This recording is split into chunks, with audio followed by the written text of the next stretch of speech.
High বন্ধুরা, আজকে হলো বাড়ি রঙের দ্বিতীয় দিন। আর সকালবেলা বাইরে এসেই মাথাটা হয়ে গেল গরম। এত সুন্দর বাড়ির সামনের গাছগুলোয় একটাও ফুল নেই।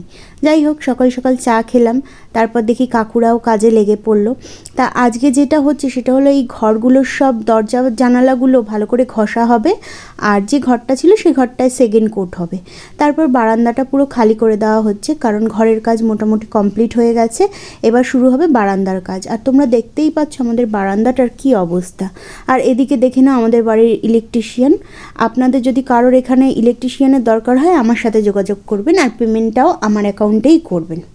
তা যাই হোক, এখানে রাহুল বোর্ডগুলোকে ভালো করে সারাচ্ছে।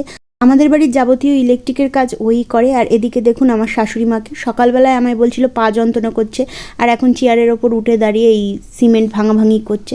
তা যাই হোক, আমি ভাবলাম এদিকে এখন রান্নাবান্না করে নিই। কালকে মোটামুটি মাছ তরকারি সব কিছু ছিল, তাই এখানে আমি ছাদের সব সবজি আর শাক দিয়ে রান্না করছি।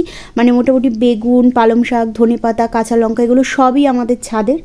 আর এই যে আমার রান্না মোটামুটি কমপ্লিট। তারপরে রাহুল বলল কদবেল মাখা খাবে, এখানে কদবেল মাখা করছি। কদবেল মাখা খেতে খেতে দেখলাম বারান্দার কাজ বেশ অনেকটাই কমপ্লিট হয়ে গেছে। তাই এখানে এখন খেতে বসেছি। ছিল আজকে ডিম ভাজা আর পালং শাক। আর কাকুদের কাজও বেশ অনেকটাই হয়ে এসছে, এখন মোটামুটি সন্ধ্যের দিকে এই 5টা সাড়ে 5টা হবে হয়তো। কাকুরা আজকে পুরোপুরি এই বারান্দার কাজটা কমপ্লিট করে তারপরেই আজকে ছাড়বে। তা দেখা হবে নেক্সট ভ্লগে।